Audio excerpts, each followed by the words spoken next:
Hey, good evening, Jim.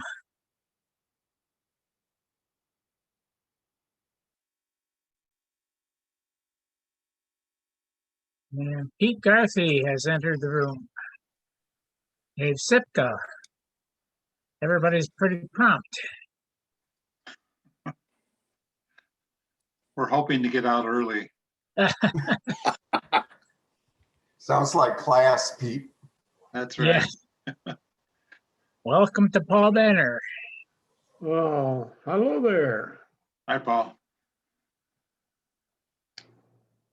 Hey, Pete. While we're waiting for the others to check in, I just wanted to alert you guys that in the event that my screen goes blank, it means that the power to my computer has shut off or Comcast has lost its internet connection, but the meeting goes on like it did when we had that planning committee meeting. So I'll get back in as quickly as I can, but just so that you're aware, Comcast Sure. has really been a problem lately around my area. You must not be paying enough every month. Right, yeah. And there's Mike Donnelly. Hello there.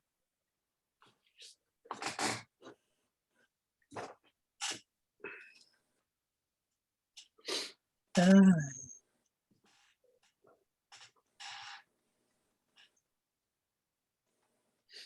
we'll see who shows and then we'll get underway. Oh, everybody's in so far a minute ahead of time, so. Oh, my clock's not working right.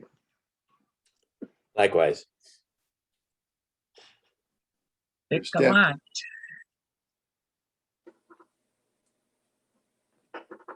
Boy, Dick's been very faithful, hasn't he? Indeed. I think he's got to turn his mic is on. Hi, Mike. Hello there. And I see Chris Shea, but I don't see a picture of him yet. And Frank Marfia. Hi, Bill. Hi, Frank. Hello, everyone. Hi, Frank. Chris, can you hear us or are you just phoning in? Chris Shea.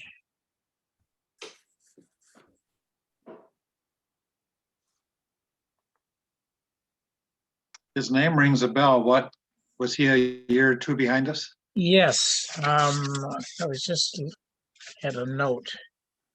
High school class of 66. Okay, couple years. You know, it's funny, I don't remember any of the people in the classes below us. Strange. We lived there in St. Henry's Hall, but don't recall any of those guys. I found that to be the case with actually in elementary school, middle school, before coming to the seminary, that I knew the older guys and gals, but not so much the youngers. And same thing happened in seminary, that something about the way the brain works. I think it's your striving to get to the next level. And I think you kind of, look at the ones ahead of you as, in quotes, role models or something. That maybe that's part of the reason, Paul. I've attributed that also just to a laziness. Trying to be kind. Now we see Chris Shea. I have to be honest. All of you. Hi, Chris. Hi, Chris. Greetings. I don't know if you caught the very first part of it, but we were, I pointed out that you were in the high school class of 66. Was that it?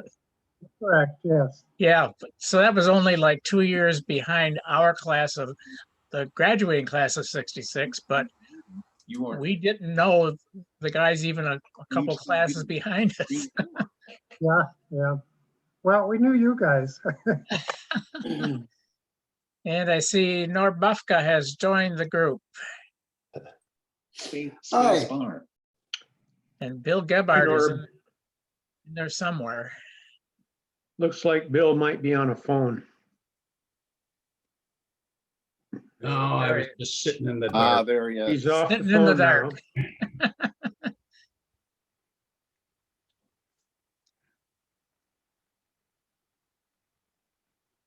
Oh, we got- Did Bill sign up to attend yet? I don't understand that. I signed up twice No.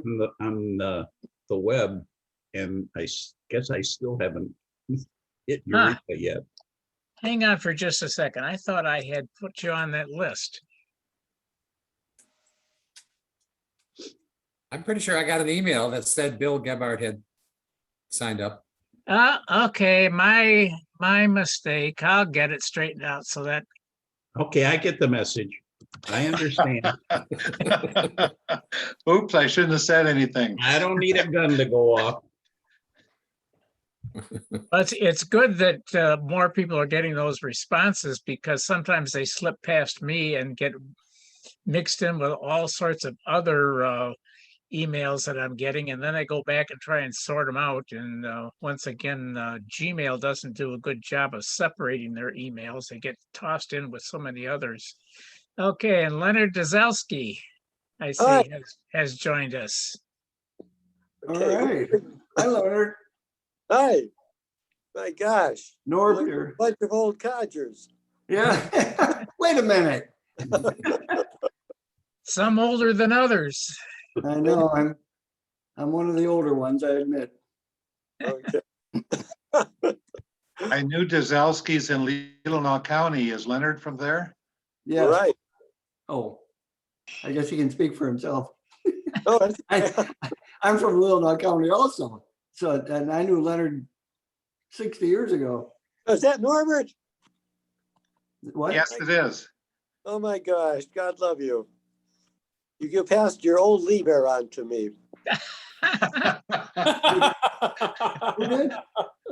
You did, I Norbert. did. Oh, who are you? I'm sorry, Leonard. Yeah. Yeah, okay. Yep. I wondered what I did with it. Thank you.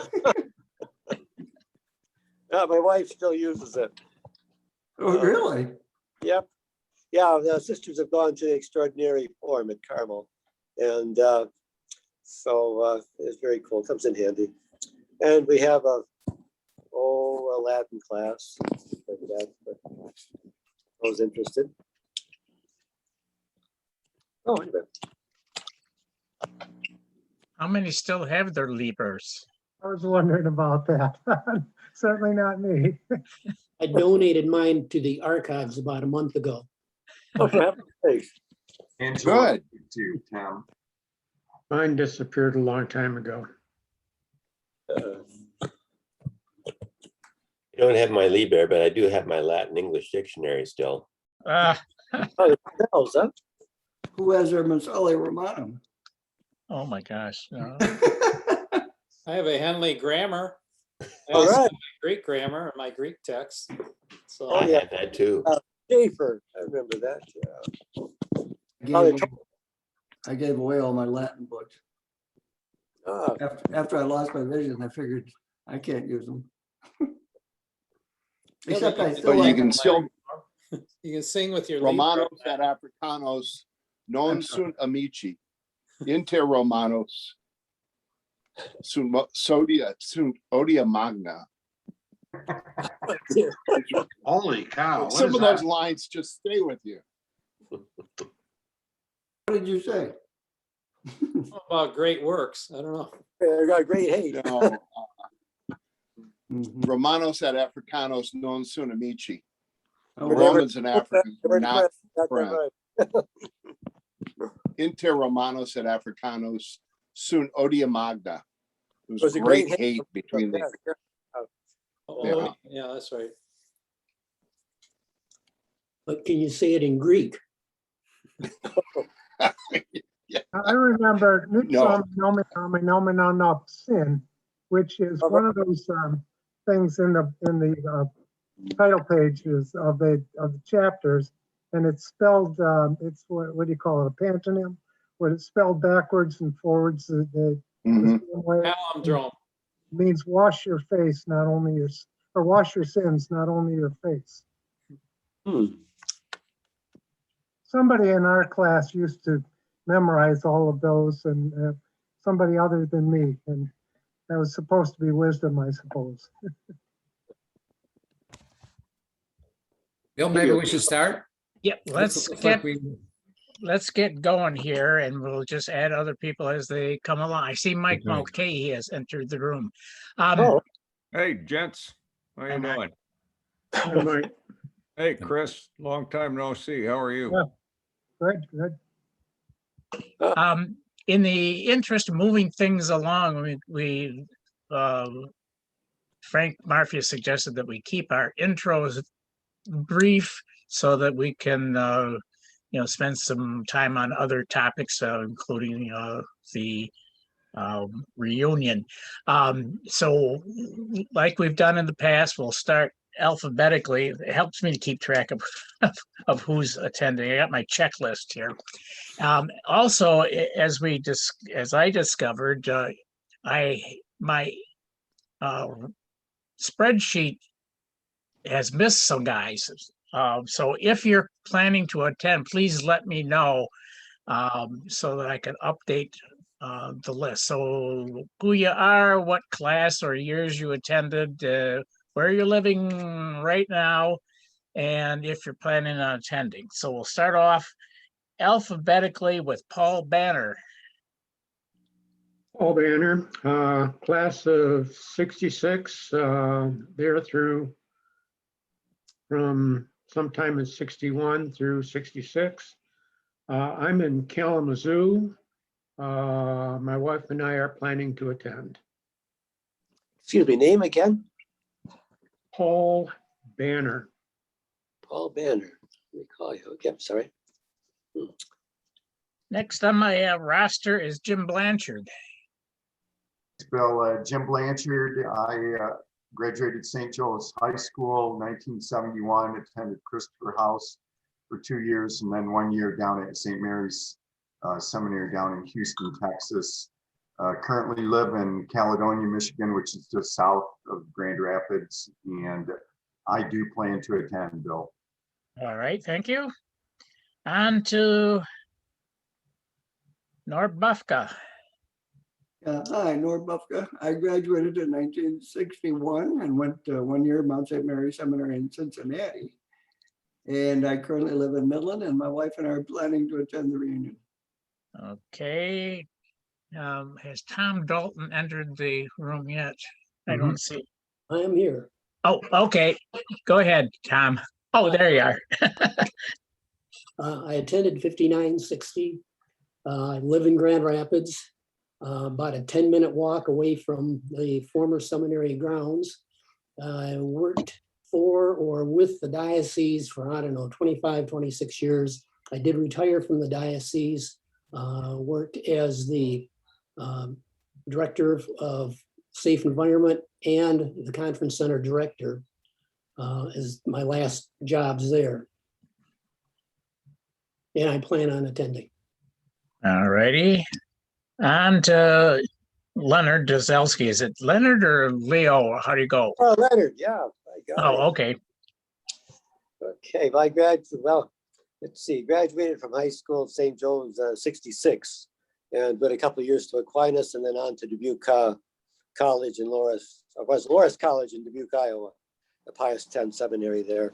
And then I came back to Aquinas to graduate in 70 and retired out of the Department of Corrections about 10 years ago.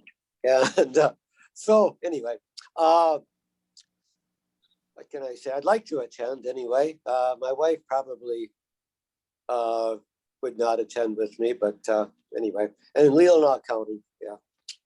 Okay, so I'll put you down as a yes. Yes, correct? that would be fine. Yeah, that would be good. Okay, great. On to Mike Donnelly. Hi. I was at the seminary, I think it was 61 to 66. I left in December of that year, came down to the University of Michigan, and I worked for a university for 44 years. My wife and I live in Ypsilanti now, and I've been retired for 7 years. And we haven't finally decided whether we're coming. I'm leaning toward it, but have not decided yet. All right. And let's see, Galant. How am I doing with my alphabetical order? Are so good, I think. Hello to all. I saw Mike this morning in church, so he saw me, I guess. I'm Dick Galant. Grew up in Grand Rapids and ended up in Ann Arbor for once I left the seminary, Mount St. Mary's Seminary in Baltimore. Graduated from St. Joe's in '65. That was and I've been in Ann Arbor ever since. I think my brother and I even mailed you, Bill, are coming. We plan to come. My brother's name is Dan. He was in a little later than I was. I just want to make a comment. I almost sent this to you, Bill, to post, but I didn't know if I was going to embarrass Pete Garthe. Maybe this is an intro that he wouldn't want to see. It was right after we had our last Zoom meeting. Each day I get a message from the Bishop of Lansing, and it has a picture of Bishop Boyer. And the reason I say this is that Pete, you almost look exactly like him. And I wanted to get a vote from the group on what they thought. So we speak very highly of the person in the sea of Byron Center, I believe, isn't it? Right. I preside here. He carries his I ring in don't his back pocket recognize if who you you're want to kiss compared it. to. As long as we're on Pete Garthe, Yeah, what do you I'm have to with- say for yourself? I'm with this group of 66 and live south of Grand Rapids in Byron Center, semi-retired attorney, and I do plan to attend. All righty. On to Bill Gebhard. Also class of 66, live in Battle Creek, plan to attend, whether you want to, me to or not. Well, we're getting desperate for numbers, so we'll take you. Okay, next on my list alphabetically, I think it's Mike Mulkey, unless there's somebody in between. Yeah, it's a big jump from G to M, but what the heck? Yeah, I live in Traverse City. I was there 2 years, freshman and sophomore year, would have graduated from high school in 60. I did graduate from high school in 66, but not out of St. Joe's.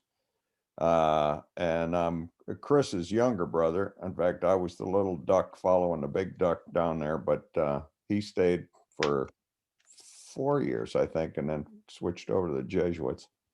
So anyway, I live in Traverse City and I'm kind of planning to come down. I suppose Leonard and I'll probably carpool on the way down there.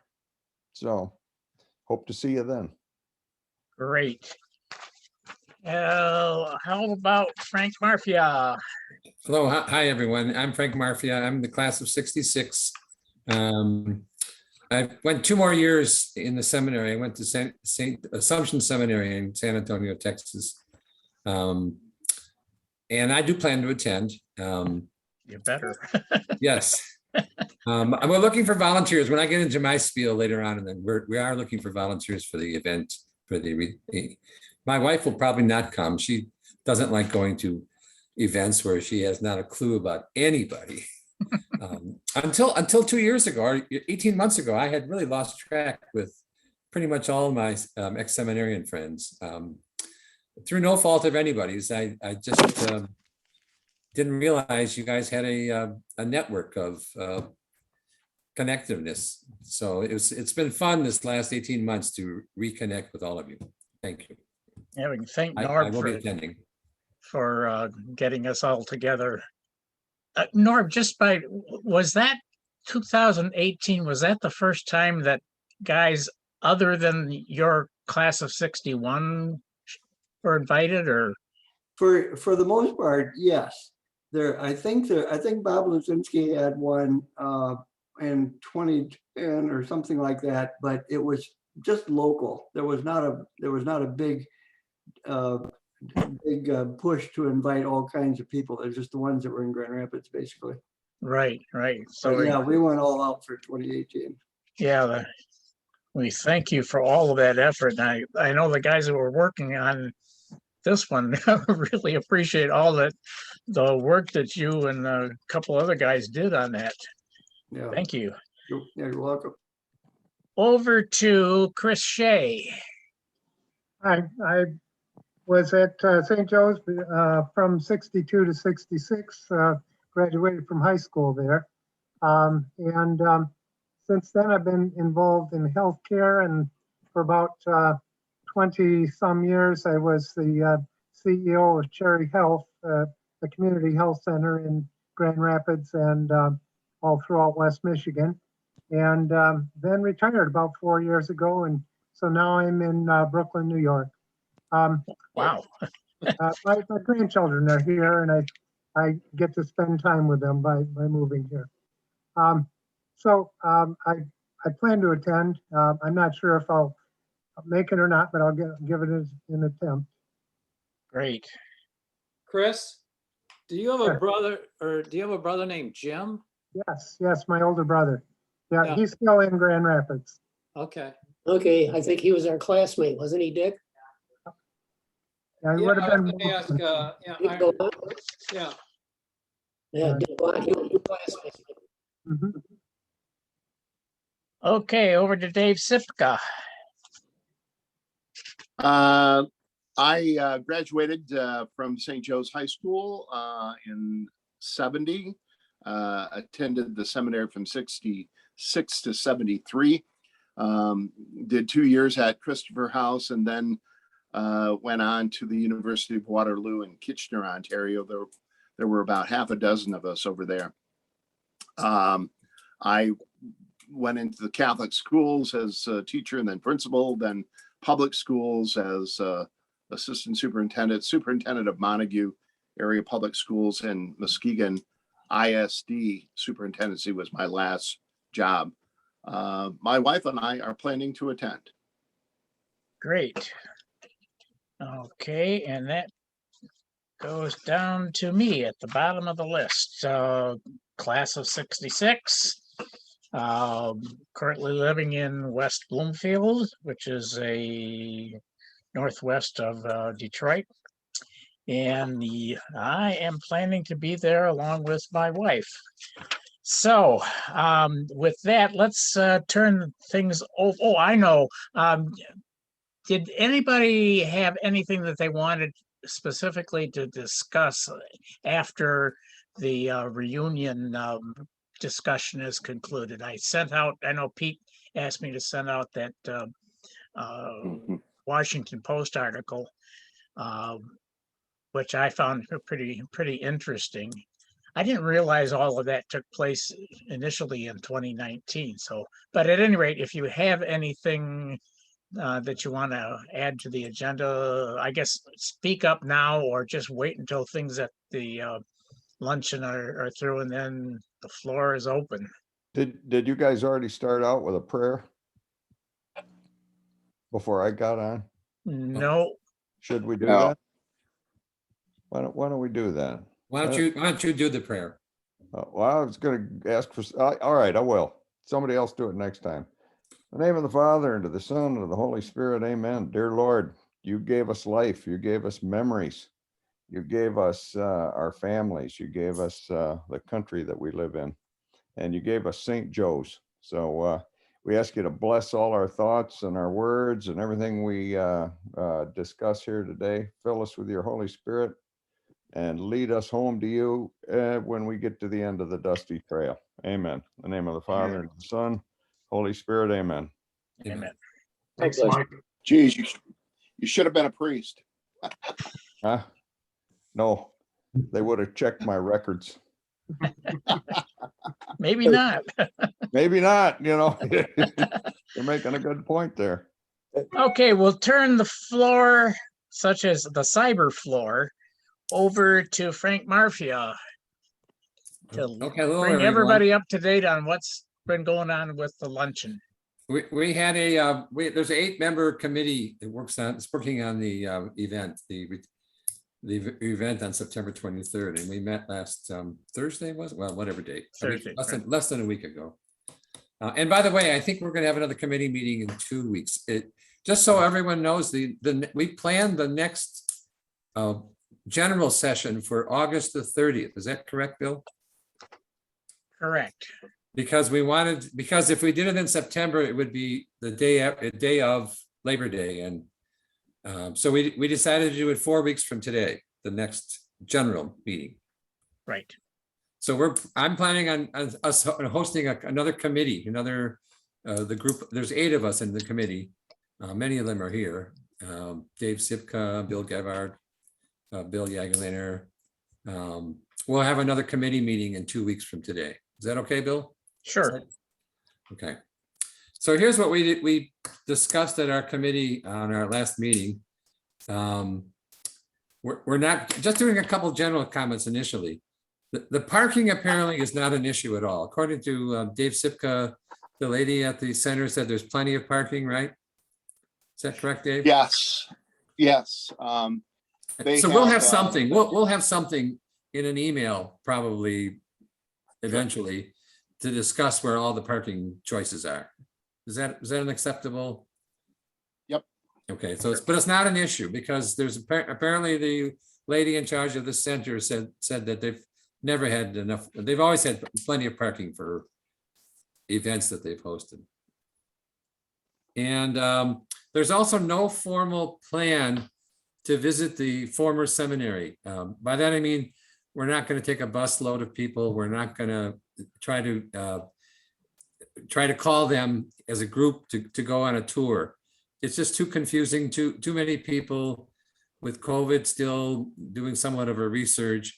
We'll leave it up to individuals. If you want to contact Samaritas for a one-on-one or a 2 or 3 person visit to the site, that's up to you. Is that a correct statement, Bill, what we discussed at our meeting? Correct. We're not going to do a formal. So some people want to see what the old seminary looked like. And you certainly can find time in the morning before the noon start, or in the afternoon, or if you want to go by another day, that's fine. By the way, You'll have to call directly. I want to thank whoever took those pictures and sent them around a month or 2 ago of the interior and exterior of the seminary. They were great pictures. They were great. I agree. Yeah, that's Who did that? Tom Dalton. Very Yeah, nice. Tom. Thanks, Tom. So our general schedule is this event is going to be from noon until 4 p.m. approximately. So we're going to try to start it at 12 noon. But what that means is we're going to have an open session where you check in. If you haven't paid yet, according to Norm, there's a lot of people who pay at the very start of these events, right? Isn't that what happened in 2018, Norm? There were. Yeah, I think there are about 20 people. So there will be a table, probably manned by me and maybe Albert Wamhoff or some other volunteer that will accept payment when people who come to this event who haven't paid already. And we'll also have some greeters. We will ask everybody to wear a nice a name tag, a big prominent name tag on someplace on your shoulder, on your front of your shirt, saying who you are, what years you attended, maybe. So there will be drinks available during this first hour. So there'll be an hour of mingling, just arrival, saying hello, checking in, paying if you haven't already paid, and drinks will be available during this first hour. Then at 1 o'clock, lunch will start. There'll be also drinks during the lunch. The current plan is that we're going to have 3 sandwiches from a catering company that we've already chosen, Apple Spice. Now, we haven't finalized the sandwiches. The sandwiches come with, you should go on the Apple Spice website. You can see the box lunch menu lists about 15 different sandwiches. We're going to pick 3. So if you want something on that list that you really want, send me an email, please, because we haven't made the final cut yet of what the sandwiches will be. The sandwiches come with other food items. They come with chips and a cookie and a fruit or potato salad type entree. We have to decide whether we're going to go with a deluxe version or the executive version. There's a couple dollar difference in price. The other question we haven't resolved yet is the caterer for the drinks. Apple Spice does not cater drinks. Pete, have you heard anything more about another potential, the caterer that Chris Castano recommended? Well, just from Dave told us that, yeah, that distinctive catering, I guess, is. Yeah, okay. And Well, we there's have time. There's no rush in my feeling that we have to make the decision tonight. We're not going to make this decision about the caterer tonight. And maybe we won't even make it at our next committee meeting, but that's the plan. We'll have an hour to 2 from 1 to 2. Can I interrupt for 1 Yes. second on the food? Jim Lozer sent me a message a couple hours ago, just pointing out that he doesn't eat meat, although he does eat fish. And so it's something to keep in mind, I guess, when we're selecting the types of sandwiches that we are going to choose among. There is a vegetarian, there's an egg salad. Those are the only 2 that are not. Oh, there's a tuna. Albacore tuna. There's a tuna There's a salad. tuna salad. Jim didn't sign up, okay, Bill? So he doesn't get any voice. Yeah, well, I haven't heard from him, but definitely on whether he's coming on or not. But I'll get back to him and just let him know that I passed his concern on to the committee to take into Okay, account. well, it makes sense. It makes sense not to have maybe one of the sandwiches be a non-meat sandwich. Right. But that's- Anyone have gluten intolerance? Good question. Along these lines, maybe what would be good, along with the registration, is ask if they have any dietary restrictions or needs. That would solve all the problems, because then they could say that they need gluten-free or they need vegetarian. All right, I'll make a note of that. Can I ask a question on Yes. serving? Frank, one suggestion I would think is, in having been in groups that get those kinds of meals all the time, I would have 1 vegan meal. That's just my input of the 3. The other thing though is for drinks, will you have, how do you get your drink? I mean, are you going to have, do you have to go to them to ask for a drink? I don't want an alcoholic drink. So if I wanted a pop or something, will Apple Spice have it? I mean, thought of that, or do we need to get it from the other group you had? The servers on that. I'm pretty sure lemonade the or drink. iced tea, I don't know. I think they're pretty sure the drink is a choice of coffee, tea, pop, soda pop of some kind, maybe some other. You mean for drink. Apple Spice? Apple Spice is not providing. Well, that's what I'm asking. So that in other words, you'll get your drink from the other from vendor. the other source. Then I'll just put Yeah, distinctive.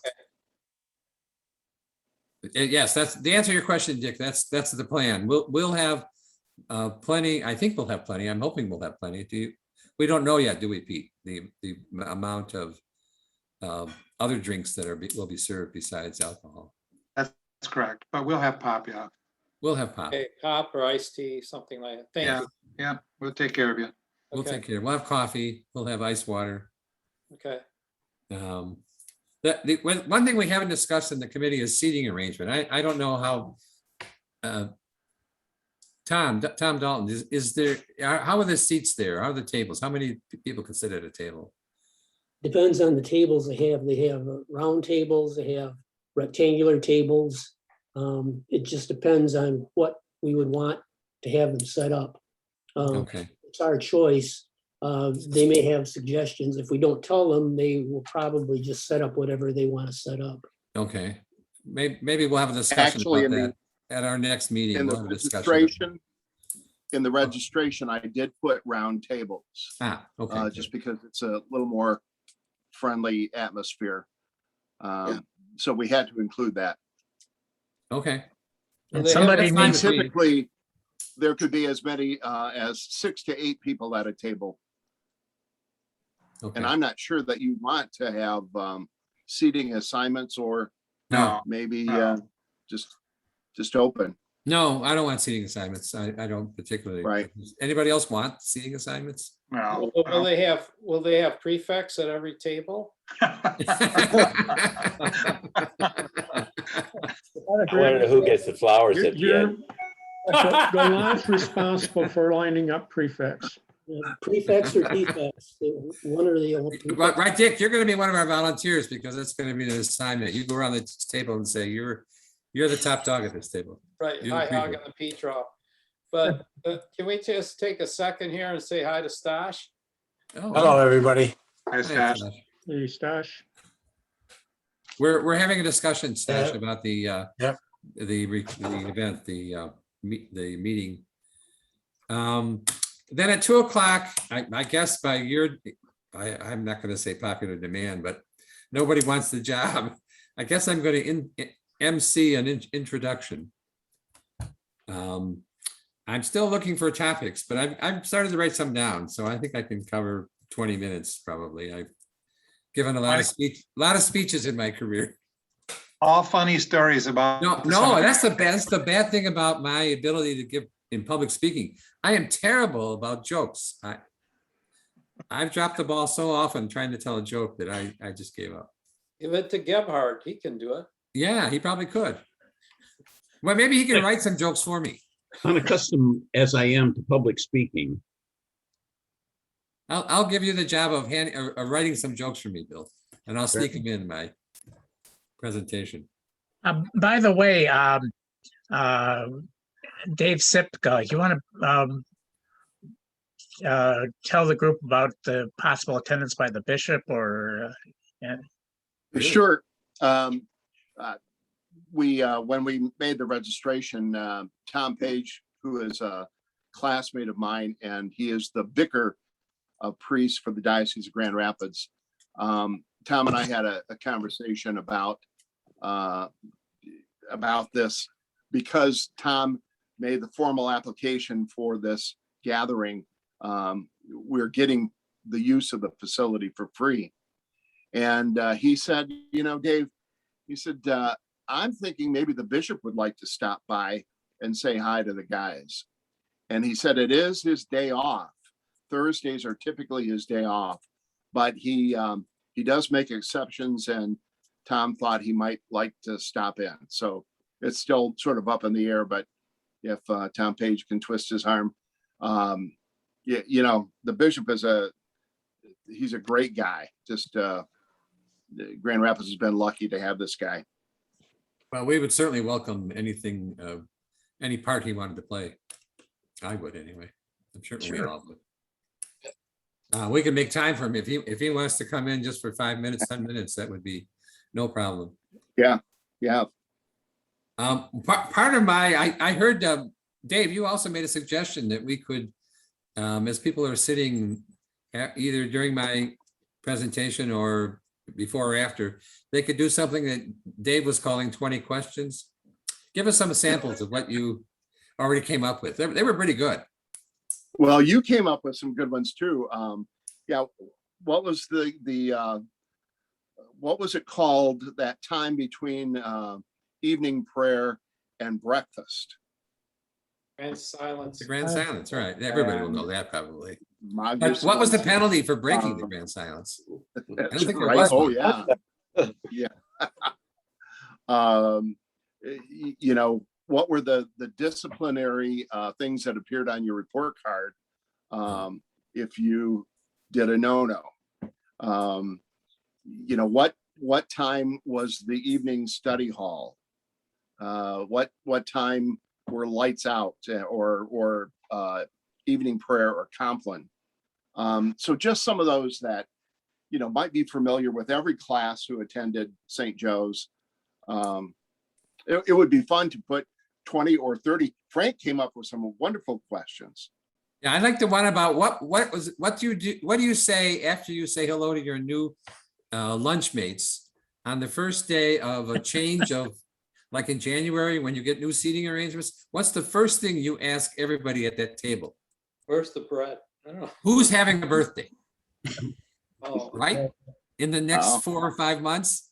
Because the birthday person gets to bring a cake and soda. That's what I remember about those days. Well, Frank, you could ask questions I could. during your talk as an MC and let the I could. audience see if they could answer them. Good Yeah. point. those were the days. Yeah, those were the days. Yeah.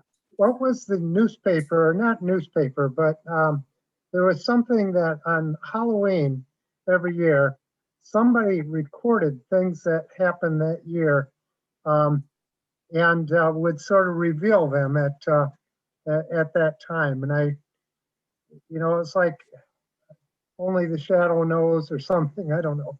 It was the salt shaker, wasn't it? The salt shaker. Monsignor Guzikowski put that out every week. Ah, okay. I know what you're talking about, Chris, because that task fell Yeah. on me for one time. I don't know if there was a formal name for it, except maybe stooge. Ratfink. How about sentencia? Anybody remember that? Mm, Sentencia, it was a little opinion paper, like a single sheet. Hmm.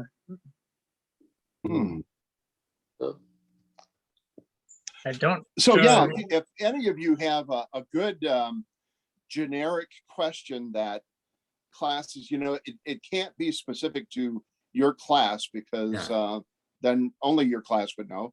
But some questions that might just be applicable to anybody who attended St. Joe's. I like the one that Frank came up with, or the what was it that the rector said before What we did he do ate? at the end of each meal? What did the rector do at the end of each meal? He looked around before he did something that signified the end of the meal. Anybody remember? Bell. You rang a Ring the bell. He bell. rang the bell. He rang a bell. Oh, He had a bell in front of him. And so the last person who was eating basically controlled when we left that meal. Because he waited till everybody was done before he rang the bell. At least that's my impression. That's my memory of that minor little I thing. have a question for this. What letters were on Monsignor Martin's briefcase? I don't remember. You don't have to. I mean, well, you can feed it over to Frank for the Yes, feed me questions. that. Yeah, don't tell us. So then we'll try to wrap up any kind of verbal discussion by 2:30, giving us an hour and a half, I guess, to continue mingling and going to the archive portion of our event, or the Bill, you were telling everybody to try to remember to bring things, photos of graduation or photos of their time in the seminary, or Right, yeah. And I think I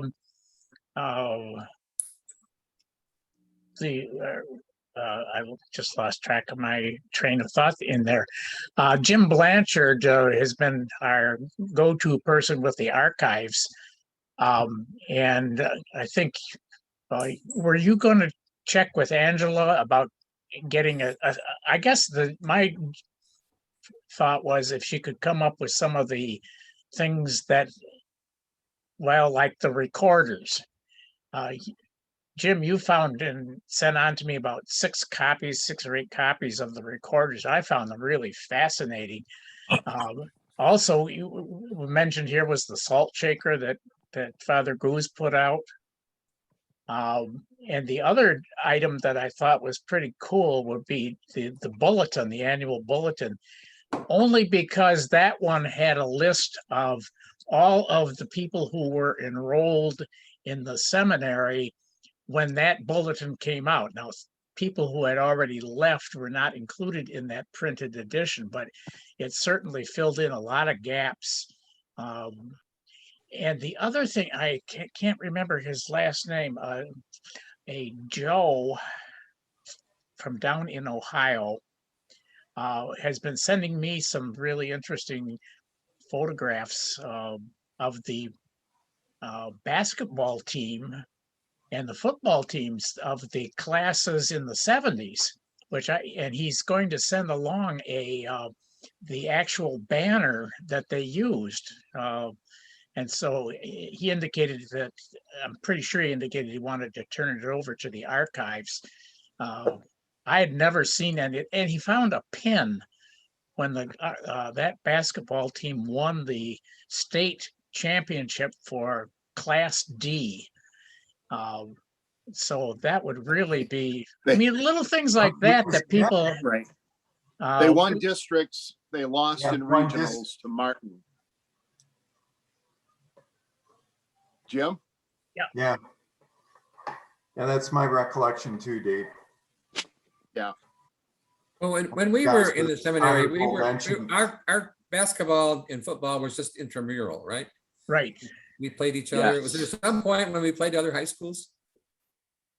Yeah, You left. it sort of started with playing St. Augustine Seminary, and then we played Ionia, St. Peter and Paul, and suddenly the seminary hired Dick Dornbos, Red Dornbos, who was the former coach of Aquinas College, and he retired, and somebody, I think Father Bajnavich, got him to come over and coach this very talented group of kids.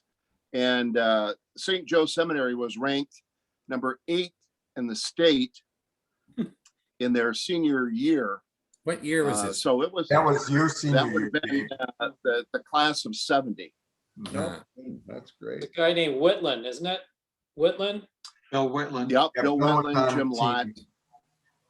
Harry, Micah, Dave, Jim Sipka. Blanchard.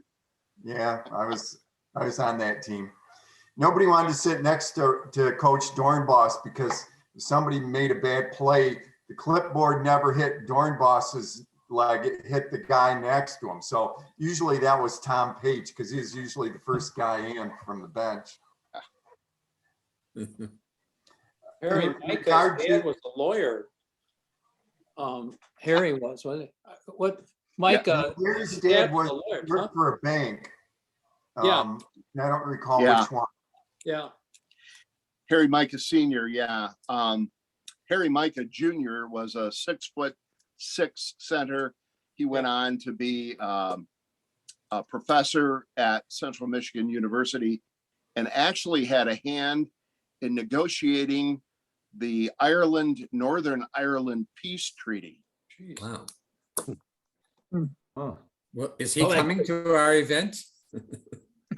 No, he wanted nothing to do with the seminary after he left. Yeah, okay. I So think where- most the of windows, guys- the windows are all permanently fixed, right? Bill, That's those correct. windows that were in our chapel, Mhm. we'll be able Yeah. to view them some point during that reunion. I don't think you can miss them. Okay. Right. Which brought up for me another thing that was alluded to in the last update. It would really be great if we could get another group shot. And it occurred to me that the windows might be a good backdrop for something like that. But that's just wishful thinking. I think it would be pretty nice if we, looking at it from a photographer's standpoint, I think we need to have like a little small step ladder or step stool out there for a photographer yet to be named. If anybody has a way of figuring out who would be a good photographer to call on, that would be terrific. But getting that last group shot, the one that from 2018 was really, when I look back at that, I keep thinking, wow, look at that set of people. So Norb, did you guys come up with a photographer to handle some of the stuff to make sure people got pictures that weren't involved in things, or how did that work out? You know, I don't remember. I didn't even know we took one. Yeah. Where did we stand for the picture? We went in the gym. Yeah, We that's all right. gathered in the gym. You're right up there in the front. Okay. Okay, well, I'm one of the shorter guys. Right. Okay, I don't remember seeing a picture, but that's kind of irrelevant because I can't see, so I kind of ignore pictures. But yeah, okay. No, I would guess that Father Dennis had something to do with that. I don't Right. remember being part of that conversation at all. Can I ask Tom Dalton a question, please? Tom, when you were the director and you held events, I don't know if you had weddings or that, but was there a diocesan person that took photographs? No, there was not. Did you have somebody that you recommended, you know, if there were some type of event there that like a wedding or No, bar mitzvah? I don't we know. didn't do weddings, but it was up to the group that was meeting. If they wanted a photographer, they had to provide the photographer. Oh, okay. Will Norb bring some of his books to sell? I can do that.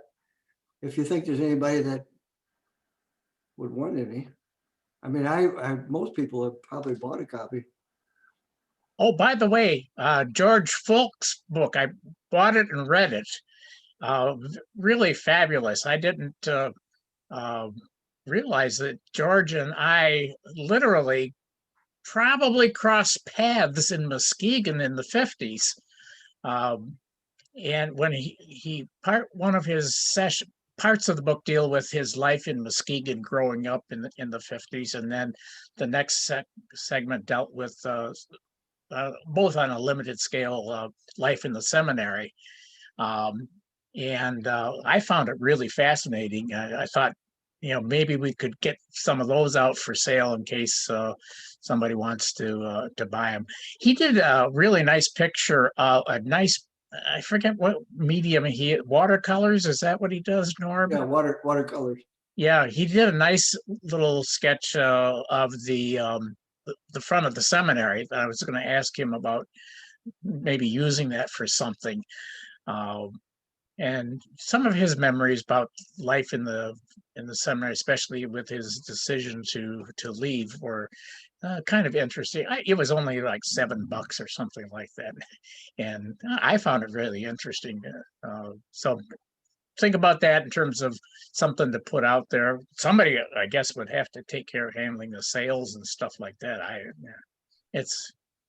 Well, both of those books are through my website, available through my website, so it'd be logical for me to have both of them. And just to I think the real great thing about George's books is the original watercolor illustrations that he includes in there. Right. There's 51 in there that he did specifically for this book. And the book is $14.95, by the way, Bill. Oh, okay. All right. Yeah. I'll bring along my copy for display purposes if that people want to thumb through it, and then if they want to order it, I guess it's up to you, Norb, or how to handle sales. I'm kind of inclined not to bring, well, I'll have to think about it, but not to bring very many copies to the reunion, because I don't want to have a lot of copies on my bookshelf waiting to be sold. So maybe, I mean, if somebody, I'll talk to George, but maybe we could work out a discounted sale or something, and then people could order it in advance, and I could bring copies. Yeah, and I'll bring along my copy just for display, showing, show thumb through. It was really fabulous. So looking back at some of that. Okay. Anyway, that was a couple of thoughts in there about, turn it back over to Frank now. I have a question for Norb. Norb, the people who came at the very end, who had you known that they were accepted, they just hadn't paid? No, that's a good question. Thank you. We put a deadline of registration, I think, a week before, a lot closer to the event than what you did. And Father Dennis told me there would always be some that would come late. Several people, and I don't know how many, maybe as many as 10 people contacted me that week and said, is it too late to come? And I said, absolutely not. You can come and pay at the door, because by that time to send me a check would be futile, because I'd get it after the reunion. Right. So Well, in terms of food, we had a pretty good idea. if they come and don't tell us, we wouldn't have food for them. Is that a problem, guys? Or, I mean, we're going to order these sandwiches based on a number of registrants. Absolutely. And see, this is something I learned from Father Dennis. He said, once you have the registration number, add 20 to it. Oh, right. Because that many people will show up. And that way you have enough food for everybody. And it came out pretty even, I think. Because we did have some people that showed up, I would say not more than 5, that showed up that I didn't know anything about. Okay. And then there were some that didn't come though. At the last minute, they realized they couldn't make it. So it came out pretty close to the number we had figured. And I think it was around 125, counting wives. So we had a total number of participants. I was off the Zoom meeting for a while. Did you say how many have registered so far? Only 32, but I think we're probably up to closer to 40, aren't we, Bill? Closing in on that number based on the responses that I heard from the group today. So it's early. I mean, I don't know. Did we have a deadline of August 1st, Bill? Well, it was sort of, I tried to word it so that the sooner we heard, the better. And I've now taken down that August 1st and replace it with as soon as you can. I think the initial concern was we set an August 1st thing just so we'd have some idea whether anybody was gonna to show up. And so after we hit the 30, then it seemed, well, we got enough to go ahead. And from that point on, I guess we'll continue to urge people to let us know as soon as they possibly can so that we can arrange for the food. I may jump in. Talk to your caterer and ask the caterer what's the latest date they will accept numbers. 2 days before. What, how many? 2 days, 2. Oh, okay. So then you've got plenty of room to get people to come and accept people coming. Yeah, right? Right. Yeah. Okay. So I would encourage you to put a deadline out there a week before, like we did in 2018. Okay. And good advice. Because what happened, here's another thing to be aware of. A lot of people contacted me and said, who's coming? and they said, and I think mostly guys in your class, around your class. Was anybody coming from my class? Because they didn't want to come if there was nobody coming from their class or nobody they knew. Right. They were concerned about that. Right. So the more you can spread who's coming and have the more I think will come. That's what Bill did he? Today we got that spreadsheet. Right. I could easily go back and kind of I'll put it in again in alphabetical order, and as best I can will include the Gebhard? Yeah. Who? I heard something about a Geb something. On the other hand, maybe if they know you're coming, they'll change their minds. Okay, I get the picture. All right. Okay. They hit me in the Yeah, head. but that came up, and actually it was Terry Stewart that said he'd like a list of everybody who was there afterwards. So we can do that after the whole thing is over, but ahead of time as well. The other thing that occurred to me, Norb, did you have to reach out to people to see if they were going to be coming, or did you just wait to hear from them? I mean, a lot of you, the class of 61 had a sort of a long-standing tradition of having reunions, so you had already knew pretty much how to get in touch with one another. But this time we've got lots of people from classes that, you know, a lot of us don't recognize. So what's your suggestion? That's a very good question, Bill. And we were, in 2018, we were really scrambling because I would, between Dennis, Dunmorrow and me, we probably didn't know more than 50 people or have contact information of more than that. You know, so, and I sent this to Frank, that we contacted the dioceses of Michigan and asked them to send a notice out to all the priests to let them know, and also to put notices in their bulletins, because most of the guys that are coming did not become priests. So they're lay people in parishes somewhere. So we did that, and I think that generated a lot of response. And that's why, and since it was a new idea at that time, they said, "Gal, I don't know if I want to go. Who's going to be there? I mean, why would it, you know?" And I can totally understand that. Why would you want to go there if you're not going to know anybody? So I don't have a good answer for you. It's just that I think we need to still try to reach out, because I'm pretty sure we haven't contacted everybody that went that was at St. Joe's. I don't think we have a complete list. Now, I don't think there's probably more than a double what we have that's available, because most of the people that went to St. Joe's have died. I mean, let's face it, you know, back in the 20s and 30s and 40s. So we have a limited number of years of people who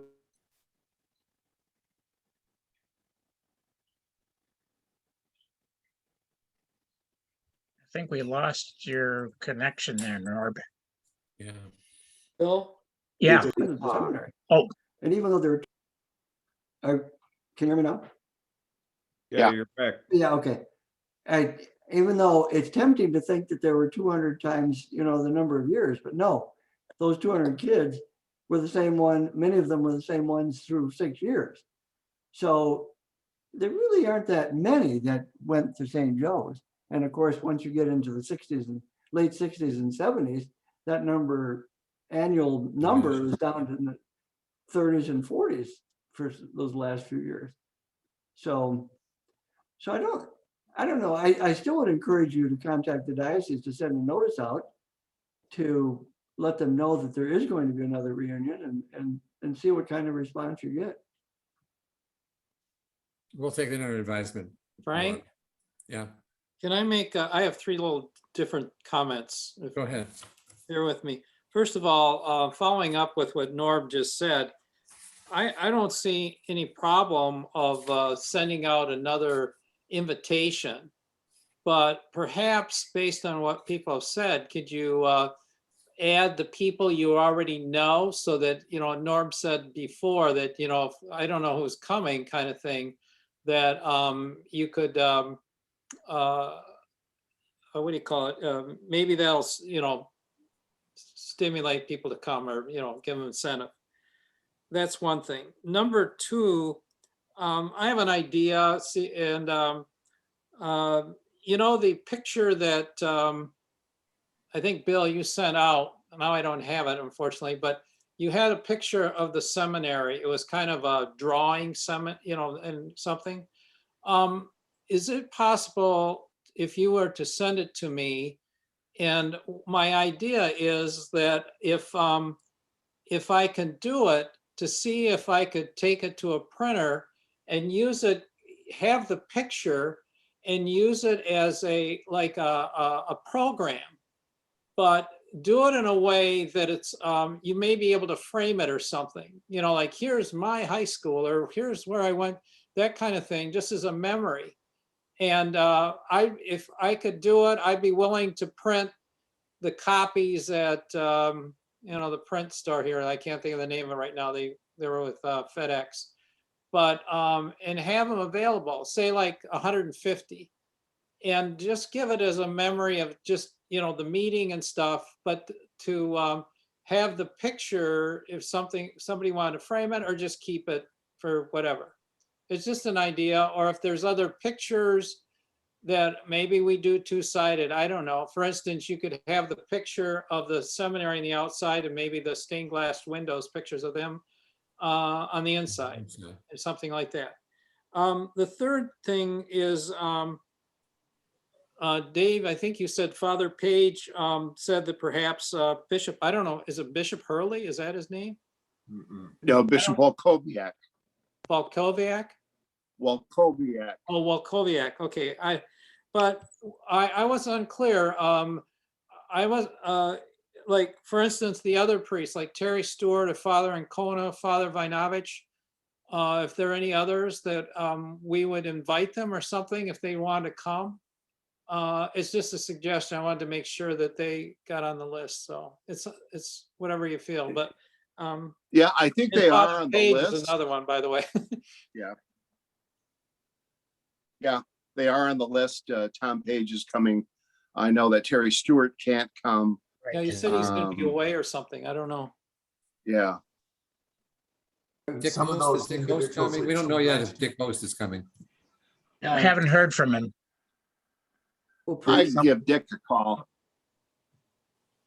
Some of The people- others that I recall that were there were Neil and John Mullally.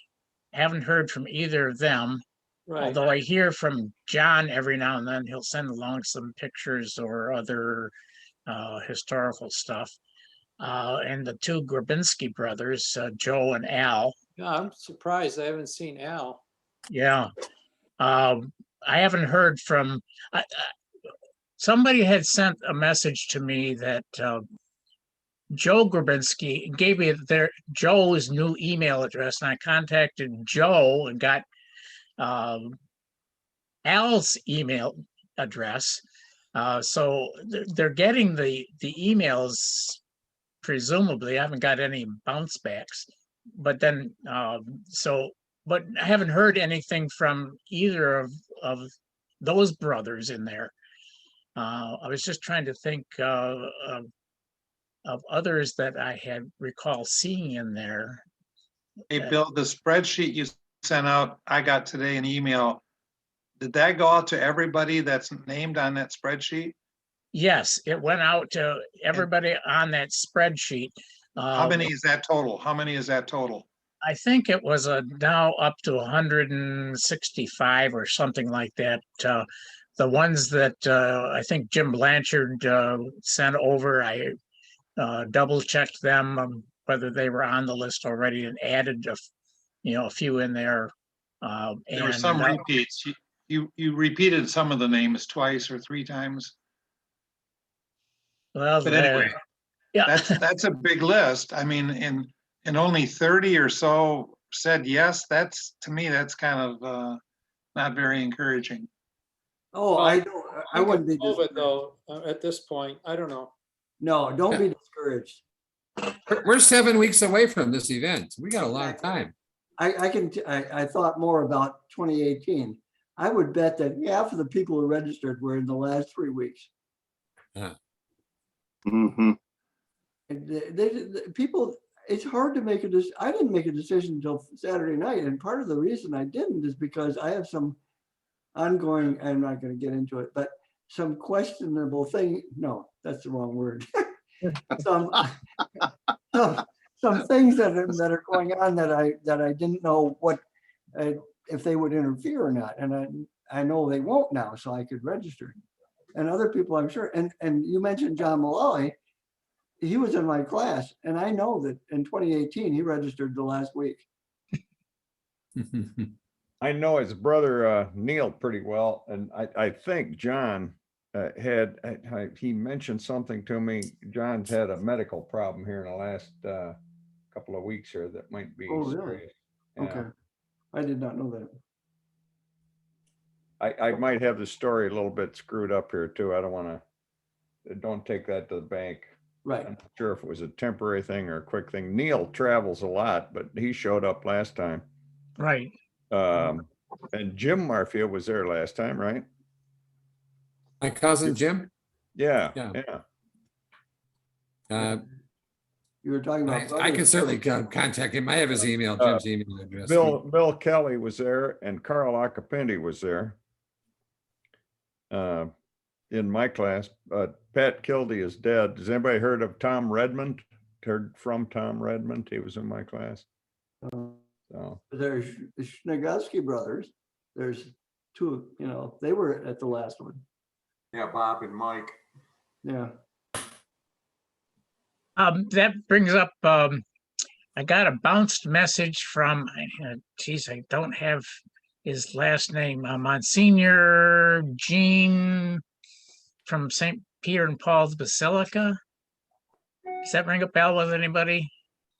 Hang on for a second. Let me just check anyway, it came back as undeliverable after a while here. Let me just check that list to see if I have it. Golas? Gene Golas just passed away. Oh, it wasn't him. Hang on for a second here. You see if I- do have his name on there though, Bill, number 75. 70. He's at the last one. You can delete 75, yeah. Oh, okay. There was somebody else who just recently, like I said, their email came back and it was a Monsignor Jean something. Does that, no, wasn't that one. I had to go back in and I was surprised because I went on to the diocesan list and he's listed there as retired now. And that might have just happened within the last few days or so that he, but anyway, if I can find it, I'll pass it along to guys to see if anybody knows about him. Well, actually, I'm going back to the numbers. I'm not discouraged at all that we only have between 35 and 40. If we only get 60 or 80 people, that's still a positive. As Norm pointed out, we're getting older. Some of our contemporaries are not here with us anymore. That's still a success if we have 70, 80 people. Is that including spouses? Yes, that's the actual numbers. Includes spouses. I think that's very encouraging. I was ecstatic in 2018 when we ended up with 125. I did not anticipate that at all because we didn't know. But I said this before, but a lot of registrations are going to come in at the last couple of weeks. So, okay. Do you have Father Bob Bissett on your list? Because he passed away. I don't think I had him on the list to begin. I think I took him off the list as soon as I saw that he had passed. Okay. So going back to our discussion, at this point, we're thinking that $35 would be the amount that people would be paying. We might be able to lower it a little bit if we go with after we have another discussion about the types of sandwiches and the cost of the caterer for alcohol, for drinks, not alcohol, drinks. I'm curious why that much, because we charge 30 and 28. Well, it's not much more. And first of all, there's a little bit of inflation. Right. Pete says they expect a tip. The caterers expect to be tipped, and there's taxes to be paid. The amount they originally quote us is, I don't think it includes taxes, or does it, Pete? No. It does. Does that fee include the drinks? Yes. Oh, okay. Oh, yes, it would include drinks. It's we're looking at like $13 for the sandwich, or $13.50, and $12 or so for the alcohol, the drinks, not the alcohol, drinks, which includes alcohol. So the total of the two might be in the $27 range. No, Does- I'm And with the tip and surprised. taxes, it would be 35 is what we're Do the thinking. drinks include alcohol? Yes. Oh, Yeah. yeah, okay. Because In ours that ours case- did too in In 2018. that case, $35 is a pretty good price. I do too. Or at least Yeah. it will be for me. Yeah, I mean, that's an estimate because we haven't gotten the final caterer, or the two caterers that we're working with. We haven't gotten their final figure. Sure, sure. And, Okay. and Pete, did you say that they really are expecting a tip? I mean, we should be tipping. No, they should be, Frank. I'm sorry for Pete. I mean, just dealing with this and that's all expected. It's wrapped in because they have to bring it in and then, set up and things like that. So. Yeah, I it's think all that's- free delivery and stuff, so yeah. I would think. that- Besides, they should get a tip for dealing with a group of misfits like us. 70-year-olds. Well, right. And tips, I So think. at this point, we're talking $35, but I mean, we haven't finalized it yet. Well, maybe at our meeting in mid-August, we can get better numbers. Yeah, okay, But that's an estimate, $35. You said $30 was what you guys paid in 2018, right. your attendees? And I found out that was a little bit of a bonus because when I last year I contacted the same person and he said he'd do it for 25. Yeah, but that's before COVID too. Yeah, that's No, right. no, last year, figuring that COVID would be done with. Yeah, but even with that, the prices are going up for They are. stuff. Oh, okay, I hear you. Okay. So and Pete has agreed to be I'm gonna say the word payee, is that the right word, Pete? The person we write the checks to? Bursar. Well, they're gonna put it all on my, Bursar, that's the word. they're gonna put on my charge card and then, yeah, Yeah, everybody make a check out to me and pay it at the time of the luncheon. Who are we paying? Pete Garthe, You'll but get the not directions. yet, because we That don't, guy right there. Okay, yeah. because But I we, assume, if we order 100 boxes and only 80 people show up, we're gonna have to pay for the other 20, I assume, so. we are probably, The 35 would cover people who don't pay, I guess. yeah. That's what that final, yeah, that's why you want to know what that final number is, as close as Yeah. possible. Yeah. Right. Tom, when you had, say you had something like that and there was extra food, did you give it to a charity or some food group in the diocese? Are you allowed to do that? No, we had nothing to do that. That was between the caterer and the client. The client. People that came in there. Well, we're the clients this time, but I mean, I was just curious. I mean, we're worried about extra food, what to do with it. No, we're not worried about that. We're worried about paying for it. Oh, You guys who traveled 3 hours away, you can just take an extra box with you on your way home. That's oh, right. that's fine. That would be And I'll pay fine. for the extra boxes too. I'll pay for I was some. gonna say, auction it off. Yeah. Yeah, I'll cover extra boxes as well. Yeah, there's enough of us that it's not a burden really. For me, it wouldn't be a burden to pay a couple $100 extra. If we need to. Right. So that's the gist of my comments here. The period from 2:30 to 4,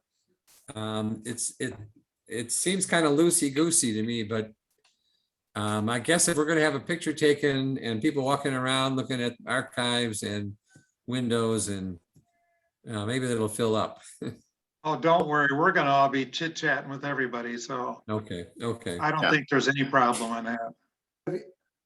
Are you talking about a program or lack of a program? Well, the lack of a program, Norm. Okay, I mean, what to do in that last hour and a half? well, I know. I'm glad you mentioned that because that was a big concern of mine too. I mean, I thought, well, heck, I could talk for an hour, but who wants to listen to me for an hour? That's my point also. I can talk. I'm used to But talking. I don't know if you remember what we did. We ended up, I did talk for 20 minutes. And then we had kind of an open mic. That's a good point. That would be good for me. Stories. And we For also, people to come up with stories or whatever, memories or. I would, yeah, some, it's mostly were, yeah, most of them were good. One person was really very serious, very concerned about Monsignor Shaw and his meeting with students and what was going on with him. But other ones were more light in their remarks and what happened there. And I thought it went well. We also, in case you don't remember, we also sang Gaudiamus Igitur. And also, what was the other one we sang? Anybody remember? Was it Vivat, Vivat, Vivat, yes, Vivat, yeah. Mulcahy, Teotamos. You know, you guys, some of you guys would probably miss the Latin even. You didn't have that Latin background. Did you have a closing prayer, Norb, at Yes, your we did. event? I did. had well, I don't know. We had an opening prayer. Nobody did that. Father Dennis did that because he was so, it was at his parish. I asked him to do that. I asked Father Bonavich. Is that how you pronounce his name? Yes. I'm really embarrassed because I know I pronounced it Vanovich. Anyway, and he did a closing prayer or something. Yeah, I'm pretty sure he did.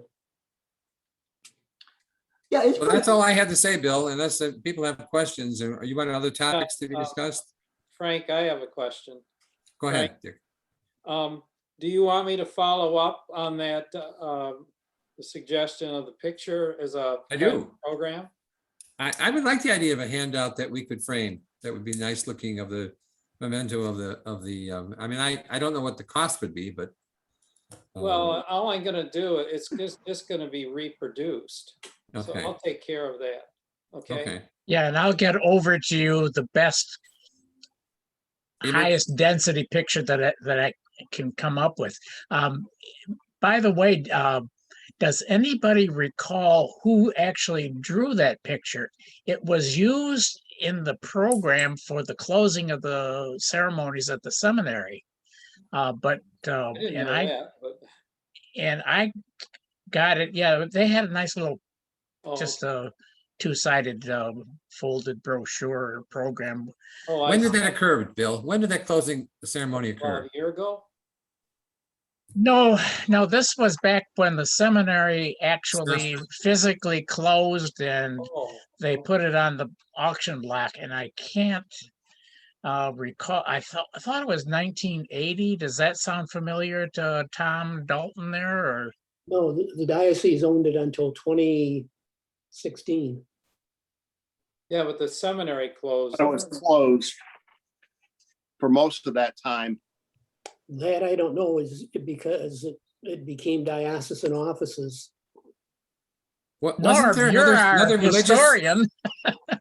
Wasn't there another religious group that purchased it or rented it or used it for a school? No? That was Kingdom Hall. Before Samaritas, before Samaritas? Yeah. Well, yeah, there was, Yeah, that was in 2016. Marvin, yeah, what was the blues gospel singer Yeah, who bought it? took somebody. Yeah. And I don't recall his name now. But yeah, they didn't stay around for too long. You know, I can't remember his name either, but he was a preacher. He was an Emmy Award winner in gospel music. Yeah. Yes. Why can't we remember it? But anyway, I heard recently, well, not recently, but the reason it failed is his wife died. And Yes. she was a real inspiration for all this. And He- the go-getter to get the academy working. I was fortunate to take a tour of the seminary when the academy was working. The principal of the elementary school took me all around all the buildings and asked me a lot of questions that I didn't know the answer to.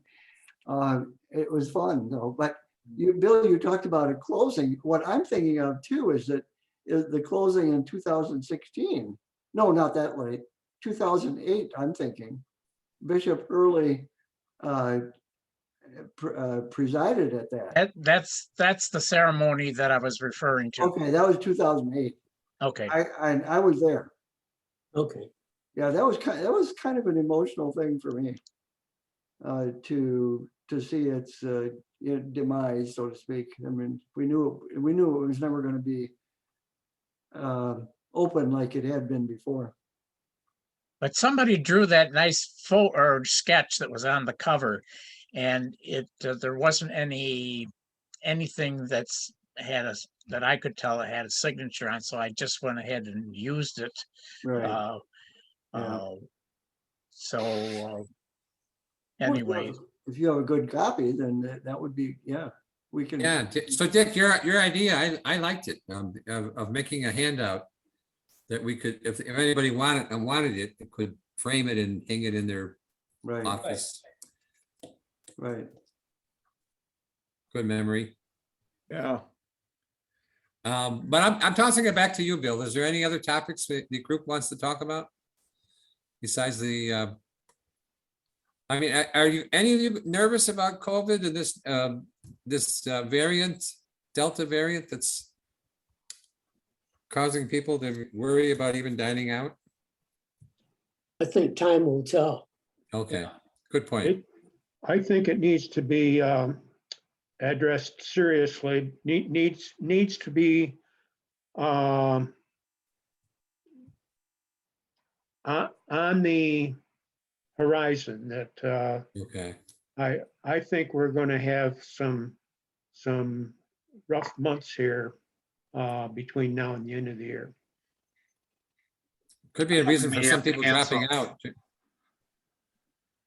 I think it might not be a bad idea if there's any kind of application form for coming to ask the question, been vaccinated or not. I go along with that. In fact, I'd go stronger. I would say that you must be vaccinated to attend this reunion. Mhm. the last update that I sent out included some wording to the effect that we expected everybody attending would be vaccinated. We got that. I assume that everybody got that response from Jim Hannick. Did everybody get that? I think so.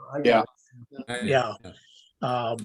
Which kind of surprised me, but I realized that there was that group of people of that thinking that they wouldn't take the antivirus because of that issue. But yeah, I guess I and my wife both are always concerned about it, even though we don't have to wear masks in the stores or in the group gatherings. We usually do. I guess it gets back to the fact that I forget who it was. I think from the class of 61, one of your classmates that was in our last Zoom that said he sent along a message, something to the effect that people who are not vaccinated claim to be or are somehow skirting they're not telling the truth when they say that they have been vaccinated. So that gets you really kind of worried about that whole issue. And in the end, depending on one of the things that really irritates the heck out of me is when the media says, oh, we had 10,000 new cases today in Michigan. But how many of those were vaccinated and how many were unvaccinated? I mean, I hate to say that. It is so difficult to get any hard facts. You know, it's politicized and a lot of unknowns. However, the medical people, when you go to the professional health people, they're saying that the great majority of new infections are unvaccinated people. Even more than great majority, 90 to 97% I've heard. Yeah. Have you seen this thing just a couple of days ago in Boston about the 475 people with the new variant, and 75% of them have been double vaxxed? That doesn't mean that doesn't prove anything other than how serious it The is. double vax doesn't really solve the problem for us either. Except that I would say from what I've read, and that's not an authority by any means, but people who are vaccinated are less likely to have a serious case of it. Yeah, I've read that a lot. Excuse me. Yeah, I this see is that message from Jim Blanchard that Angela Yondo has the seminary seal. If anyone wants to put the seal on any document, and boy, having that seal on that drawing would really be kind of an interesting That'd be good. Seal of appeal. Why don't you, if you can get that, Jim, why don't you send that along, or Bill, excuse me, Bill, send both along, and I'll play around with it, and I'll run it through you, just to see how you feel about it. Okay. I have a question for Jim Blanchard's here, right? No, he just signed off. He Oh, just okay. left, Norb. Okay, did he asked the question in an email about what kind of artifacts would you, not artifacts, what is it? Stuff from Okay. Right, yeah. would you want to display? And I don't remember reading anybody's responses. Did he get a good response? Does he have a good idea what to look for or to bring out for that day? I had also contacted Angela Yondo about a couple of other things, about donating some things, and had included copies of the recorder, copies of any yearbooks. Some of the later classes had yearbooks, copies of bulletins, copies of class pictures. And that may be difficult because obviously the number of classes that there were, but even bringing some, say, from the 60s and 70s would be pretty cool. How about And then anything else that, anyone can think of. Yeah. Does anybody know where the class pictures that were in the hallway that had each graduating class going all the way back to who knows when? They're in the archives. They are in the archives? Yeah, the drawback there is that the way they're framed made it really difficult for Jim to get good pictures of many of them because they were behind glass. Yeah. And I don't know exactly how they were set up, but the angles, it was very difficult for him to get some. So that's why if people still have their class photos or the graduation class photos or whatever, it would be much nicer to have those available for scanning. If we couldn't do it that day, at least we'd have an original on hand that where it could be scanned. And I have to say that Jim did an incredible, nice job at that, but I can't make out some of the names of the people in those classes. But yeah, they were up. Now, apparently those pictures were moved down to the refectory at one point. Right. And, Yes. and then from the refectory, they were taken over to the archives? Is that what happened? Yes. I think before that, they were taken up to the third floor.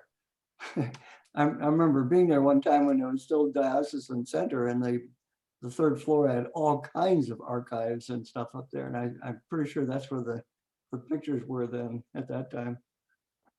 But then when they sold it, of course, they had to move it out. But I remember Father Morrow said that, or somebody said that Father Morrow was really to be saluted for keeping the diocese, keeping a lot of those things in the archives, that one of the bishops wanted to pitch a lot of stuff. And that he was able, I thought the story was that he got it over to his parish and sort of kept it under wraps for a while before getting them back over to the archives. That's funny. I think that was Bishop Hurley. Hurley wasn't a very, well, this is a personal opinion. He wasn't a very warm and engaging guy. a good businessman, but just when it came to history, tradition, he didn't really care. And he had no vested interest in it. Dennis Morrow did. No, he didn't. No. Yeah. Yeah. I mean, I had also asked Angela for any prayer books that might be specific to St. Joe's Seminary, and also songbooks. You know, when Vatican II occurred, there came a flurry of new music, and I know that we have some of those songbooks on hand. Are we gonna say hi to David Hooper? Yeah. Is he Hi, gonna show Dave. us- Is he gonna show us picture here? Hi, Good. Dave. We see your name. But it looks like you're eating licorice in the coal cellar. Oh, Pretty close, pretty close. Just a second. One more lick. There you go. Where's the canary? Where's the picture? There we go. there, it's coming on. I see it. Well, sort of. Any second now, we're gonna see. Oh, there he is. There he is. Here we go. Embarrassing to be so late, you know, but just can't hide when they put your name in front of it. So Right. On second thought, you can blank that out again, Dave. who was that? I can't. I had already blanked out Pete. So it sounded like his voice, though. It's just anytime. Thank you for welcoming me in. It's loose.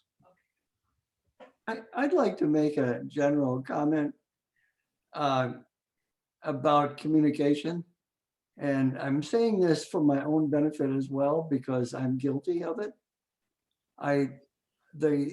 What unites us all is St. Joe's. And it's good to keep in mind that we probably, as a group, are just as diverse in church and society and politics as the general society outside us. And so it's very easy, and again, I'm speaking to myself as well. It's very easy for me to be very opinionated about some things that are obvious to me, but other people could be offended by it. So I think it's really important for us to keep that in mind and be respectful of each other and say things that aren't too inflammatory or divisive, and remind me too, if I get off on the wrong foot there, remind me that I'm going the wrong way. So hopefully we can do that. Good point. Good point.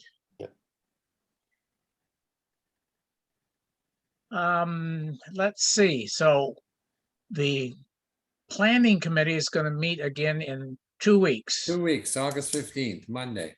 Or Okay. 16th, August 16th. I'm glad it's not just me that gets those dates mixed up. August And 16th. and then on the 30th, an open full. session again for everybody's sort of last comments.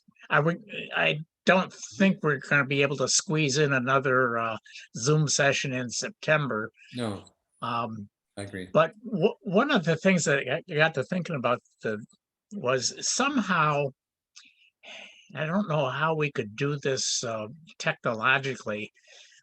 It would be nice at the reunion to be able to make a like a little video snippet of each person saying, like we do it at the Zoom session, I'm so-and-so from the class of and, you know, sort of to add to the archive of you know, one of the things that always struck me about the archives was there's very little in there about, well, of course the technology wasn't there, but you know, you never really get to see what was on people's minds except by looking at the recorder, things like that. And for probably the vast many decades of the seminary's existence, you never really saw much of who the seminarians were. But I was trying to come up with some format that would allow some capture of the actual faces of the people who attended that reunion. Haven't quite got a notion of how we could do it, but anyway, that was another thought. Can I, Bill, I have a suggestion. I know when I go to weddings, there's always the picture booth. Oh, which they have. And could you do that with, if you had the technology to do, just ask people as they go in to kind of invite them, I guess, do it that way, to make a statement that's no more than a minute or something like that, and do it that way. It's just an idea. I don't know if we have the technology set up in order to do that, but it's just a thought. yeah, it would take, unfortunately, somebody who would be able to do that like nonstop during that whole.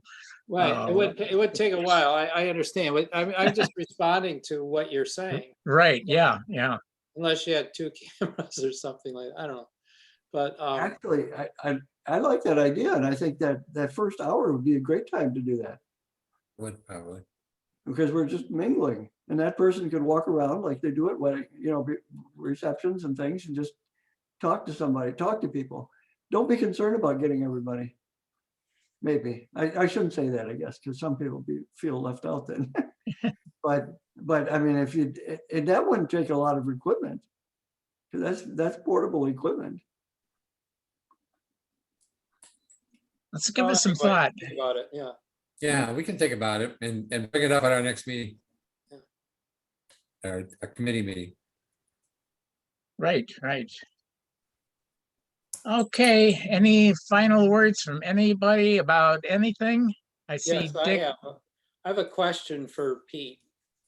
I appreciated your article, Pete, and went over it. And my question is this: Sarah Smolinski. I have 2 questions. One is, do you know her? She's a judge, I believe, in Grand Rapids. And the second question is she the daughter of the Judge Smolinski that used to be in the state or something? Do you know?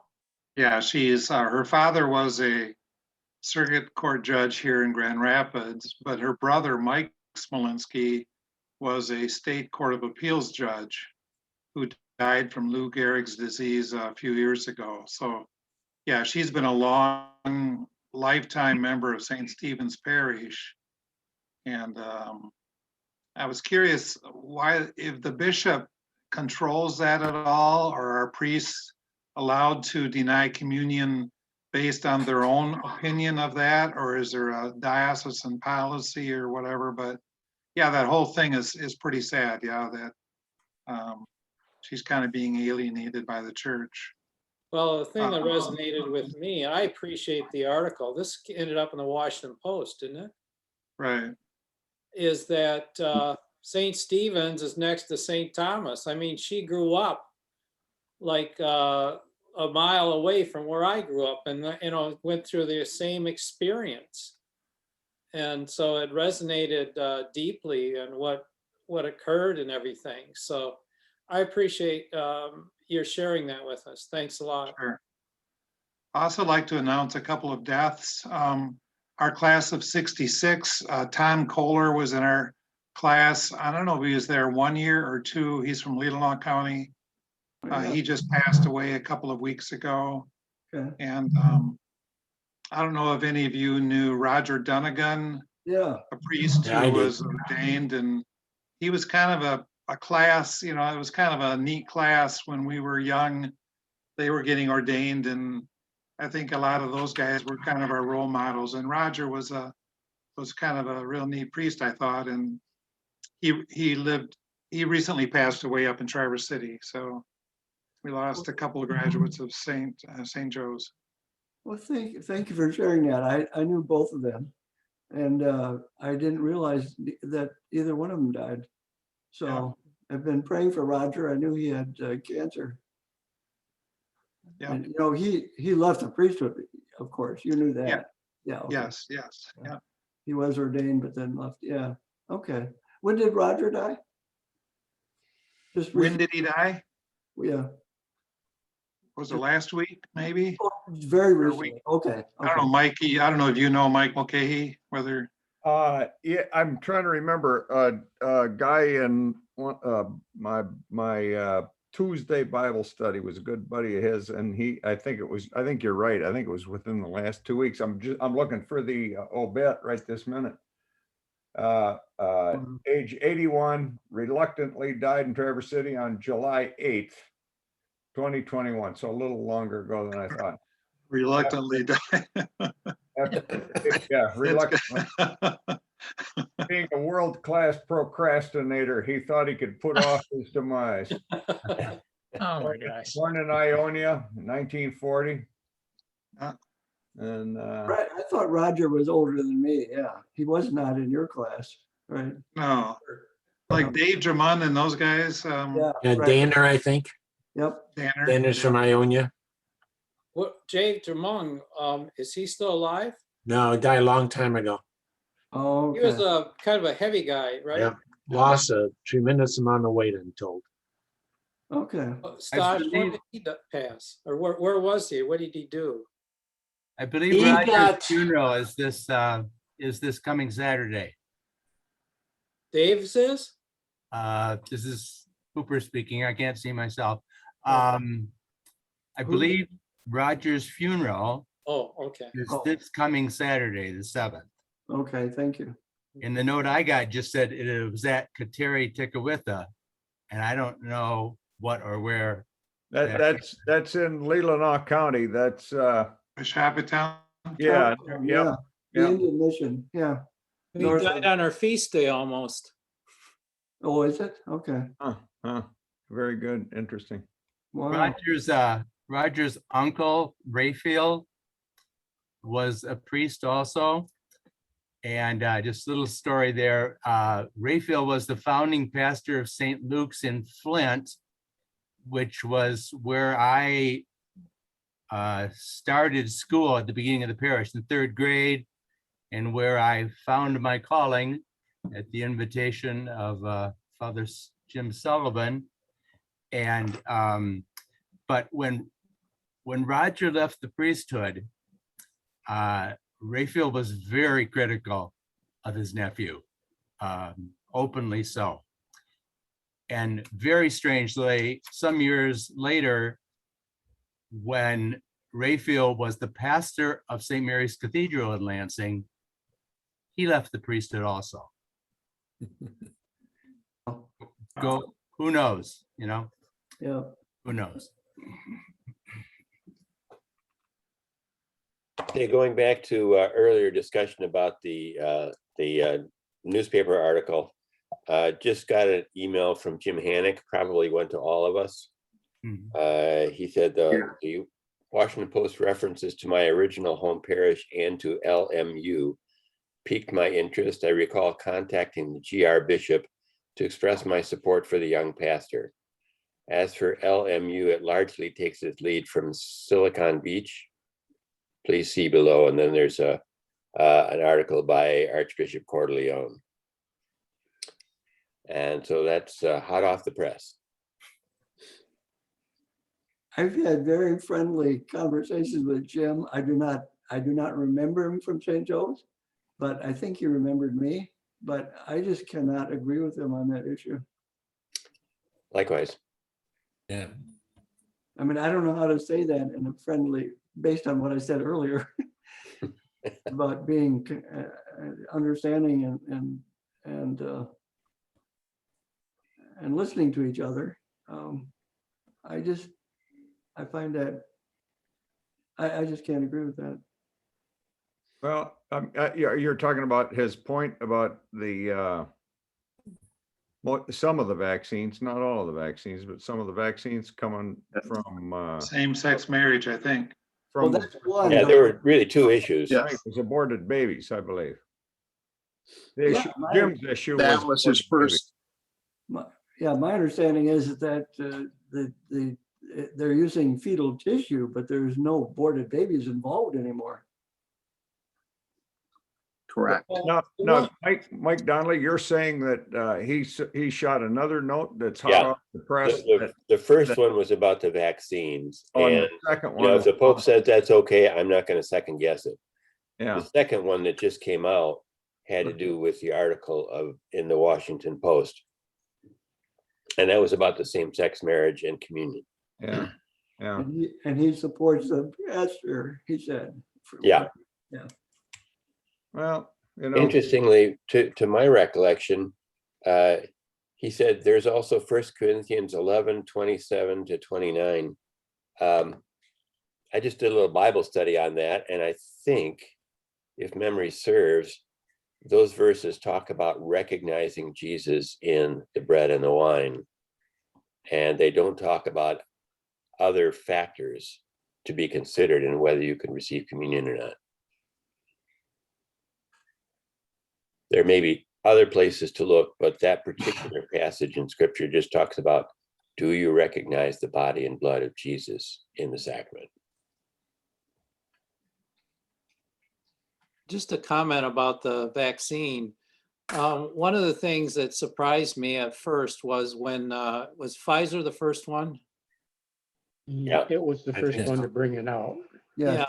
Well, But Moderna or was working at the same whatever, time. one of them I know, the people that actually were credited with the discovery, one was it was not in the United States. It was in I don't know if it was in Germany or whatever, but the person was Turkish, and I don't know the other nationality.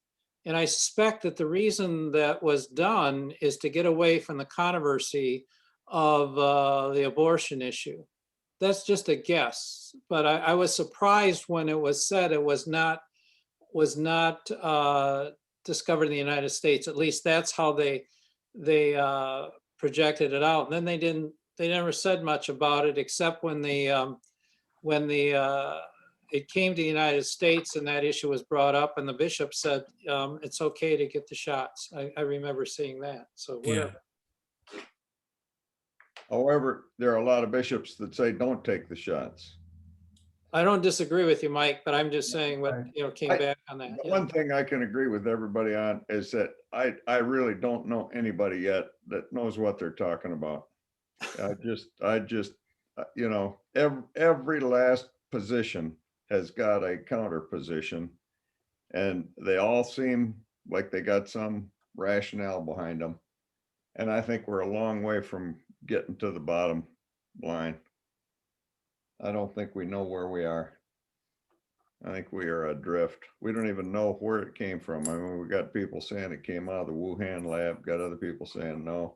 Got the CDC changing their mind on everything, like just one right after another. Masks are in, masks are out. Got bishops contradicting each other on the source of the vaccine.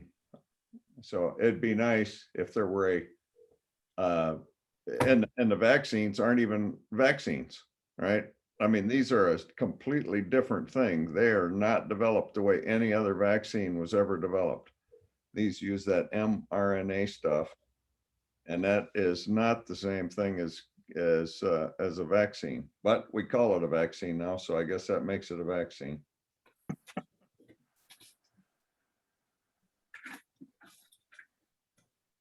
Thank you, Mike. You're Mike, right? Yep. Yeah, okay. You're right. I mean, and I will be, even though I have opinions, you reminded me that I really don't know much about this either. It is interesting to me that the CDC has got a stats, a couple of pages, you can get to it pretty easily. And it turns out that after the 10th week of 2020, I'm sorry, 2021, the graph that captured the flu, just the flu that we've always had around, which has had there's something like 75 or 100,000 deaths from that flu every year. It went to 0 after 10 weeks. What explanation is there for that? but it's there. We can find it right this second. It ramps down to 0. So Could did nobody die of the flu after the coronavirus came along? Or did we bucket, did the CDC take the 75 to 100,000 deaths and put them in the COVID-19 column? Or does it have to do with how the cause of death is determined on a death certificate? Yep, that's exactly right. Or I have another possibility. With the emphasis on being careful with our health, we actually had reduced flu infections. That's another good point. Interesting. Vitamin D sales have gone through the roof. I mean, it's like they're selling 100 times more vitamin D than they were in the middle of last year. Does that have anything to do with it? I never hear anything on TV about vitamin D having a salutary effect. So I'm not a medical guy. The best medical advice I give to anybody is don't ever take my medical advice.